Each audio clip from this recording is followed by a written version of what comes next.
Hello, and welcome to Mechanical Grip, your source of automotive knowledge and entertainment.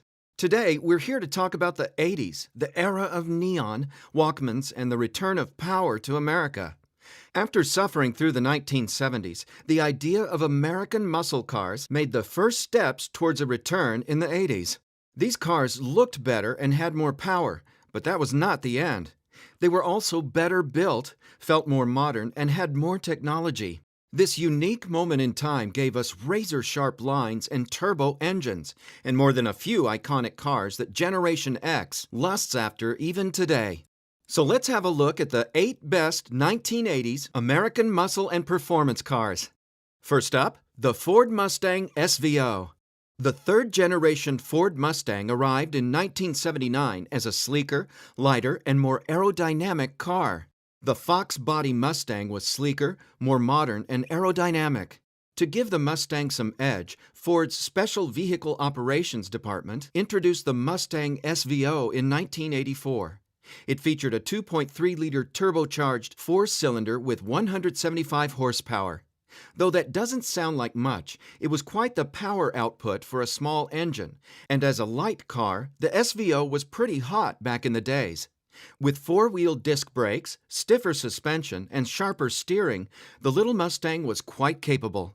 But the best came in 1985, when SVO upped the power to 205 horses. Second, the Dodge Omni GLH GLHS. While Europe fully embraced the hot hatch class by the 80s, American manufacturers seemed quite uninterested, giving the Golf GTI an empty playground on the market.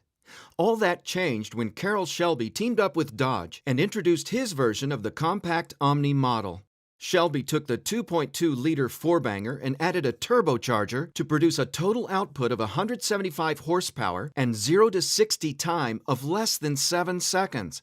Quite impressive and competitive for the day. No wonder the GLH badge stood for Goes Like Hell. Later on, Shelby and Dodge produced a very rare improved version called GLHS, which stood for Goes Like Hell Some More. Number 3. Buick GX. Back in 1982, Buick started experimenting with turbocharging its line of standard V6 engines. The results were satisfying, and Buick engineers got the permission to go further. Soon, there was a Buick Grand National with 175 horses, which wasn't impressive, but later, in 1987, came the ultimate version called GNX, or Grand National Experimental. It featured the same 3.8-liter turbocharged V6 with 275 horsepower and 0 to 60 time of 4.7 seconds. At that time, Buick GNX was the fastest accelerating production model in the world.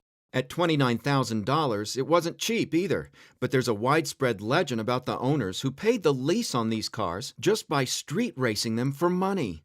The company made just 547 of them in one production, and today they're as equally praised as they were in the late 80s. Number 4. Chevrolet Monte Carlo SS Aerocoupe. Despite being in production for just 2 short years, the Aerocoupe is one of the most interesting 80s muscle cars. Basically, it was a regular Monte Carlo SS, but homologated for NASCAR races. The Aerocoupe was introduced in 1986, and it featured a panoramic back window with back spoiler. The new rear glass provided almost fastback profile, which vastly improved the aerodynamics on NASCAR superspeedways. However, the Aerocoupe was mechanically identical to the regular SS, meaning the power was provided by a 180 HP 305 V8 engine. The production for the 1986 model year was just 200 examples, which was enough to homologate the car. However, to please the market, Chevrolet produced an additional 5,852 cars in 1987. Number 5. Chevrolet Camaro Iroc Z. The third-generation Camaro was a well-received and popular car, but buyers wanted more performance and power after a while. Chevrolet delivered just that in the form of the legendary Iroc Z. Under the hood was a 350 V8 with 225 horsepower in the early years and 245 horsepower in later versions.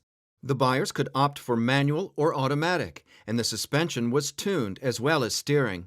Chevrolet even offered a cool-looking convertible, the first Camaro ragtop in 18 years. The Iroc Z proved to be a very popular and influential muscle car that finally brought some real performance to match the cool looks. Number 6. Oldsmobile 442. The most famous name from Oldsmobile's performance portfolio was revived for the 1985 model year and was based on the rear-wheel drive Cutlass platform. This time, the model designation stood for 4-speed automatic transmission, 4-barrel carburetor, and 2 exhausts. However, the 307 V8 engine delivered 170 to 180 HP, which wasn't enough for very exciting performance, and Oldsmobile concentrated on handling, luxury, and options, which made this 442 a comfortable and enjoyable car to own. This was the last rear-wheel drive 442, and for 3 years, just over 10,000 were made. Number 7. Ford Mustang GT 5.0.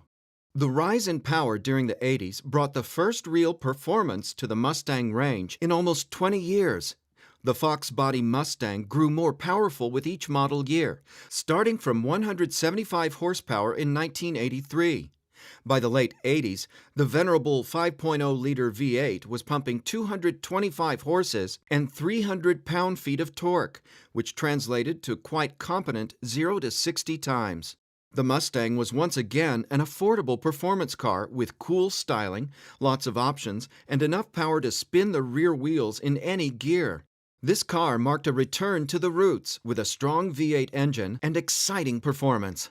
The late 80s Fox body was very popular, so they're plentiful today, and the aftermarket for those cars is enormous, so you can easily modify your Fox body GT to make it even faster. Number 8. The Pontiac Trans Am GTA. Trans Am was the best version of the third-generation Pontiac's F-body. It was introduced in 1987 and was the top-of-the-range Firebird. The package was available until the 1992 model year and was produced in relatively limited numbers. The secret weapons of the GTA were its engine and WS6 handling package. The engine was the 350 V8 with 210 horsepower, or up to 245 horses in later versions. The rumor was that the engine was the same as in the Corvette, since it used the same TPI fuel injection system and displacement. Sadly, that wasn't true. Corvette used aluminum heads, while Pontiac used iron cast ones. However, the power and performance were still pretty similar. We hope you enjoyed our choice of the best Radwood-approved muscle cars from the neon years. For more Gearhead videos in the future, please like, share, and subscribe to our channel.